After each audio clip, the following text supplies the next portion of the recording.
Once, some years ago, I began waking up frequently in the middle of the night for no apparent reason. Hot fingers of panic kneaded away at my insides as I dwelt on the futility of life, mine in particular. I'd get out of bed, pace the room, stalk my mirror in the half-light, wondering who that wild-eyed creature streaked with fear really was. Come morning, I'd feel as old as death. My technique suffered. Business went downhill. Finally, I had to stop working altogether. The nervous so-called artistic temperament has no place in trompe-l'oeil. This slump was deep but temporary. After a time, I managed to pull myself together. I stopped expecting too much from life. I began to think of my time on this earth as one leg of a long journey and view myself as a person in transit. I began to accept life's odd turns and disappointments as the seasoned traveler accepts the surprises and inconveniences which are an inevitable part of any trip. I resumed painting. To my astonishment, my technique had not suffered, but improved. There was new depth to my work. Others noticed it too. Soon commissions abounded. Now my little trompe-l'oeil business is a great success, capitalizing as it does on the fashion of making things appear to be what they are not. My clients aren't in the habit of visiting my studio. Most of my commissions are arranged over the telephone by a decorator. I was therefore surprised when I answered the downstairs buzzer on an unseasonably warm day in April and heard the voice over the intercom say, "Frances Griffin, to see Miss Crowell." Everyone who knew anything about connoisseurship had heard of Frances Griffin. She and her late husband, Holt Griffin, had been great collectors when there was an abundance of important pictures and furniture available to collect. The Griffin collection was one of the very best, assembled in the decades just before and after the Second World War, when masterpieces were frequently on the international market, before export rules became more stringent. After Holt Griffin died, Frances Griffin gave many of their paintings to museums, including the finest Titian in private hands.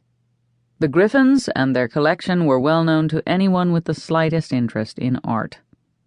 Holt Griffin was the scion of an old, rich New York family who, unlike most of his kind, had gone on to distinguish himself on his own in a long diplomatic career.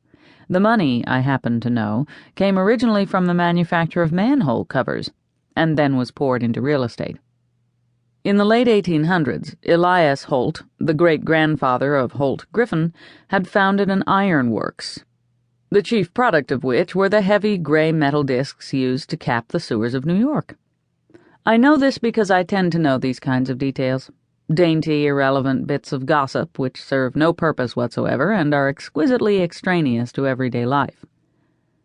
Though Holt Griffin had supplied the money, it was Frances Griffin, the woman climbing my 3 flights of stairs at that very moment, who had the eye. Everyone acknowledged her to be the guiding hand behind the acquisitions. She was one of those legendary figures of style and taste whose name evokes awe even in the most privileged circles. I didn't know much else about her, except that having been a great collector and hostess, she was now a recluse, known for her aversion to parties, publicity, and people. I stepped out into the dingy hallway and saw a figure climbing the stairs, a slim, impeccably dressed woman with a girlish manner and a sprightly walk. Her eyes were clear and inquisitive, set in a grainy but handsome face.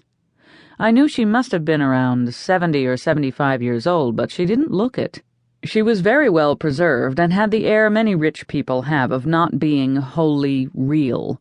Her perfection of dress, her aura of contained graciousness, combined with her seeming obliviousness to the hallway's unappetizing details, the broken stairs, chipping paint and acrid smell, made her seem like a polished actress playing a part.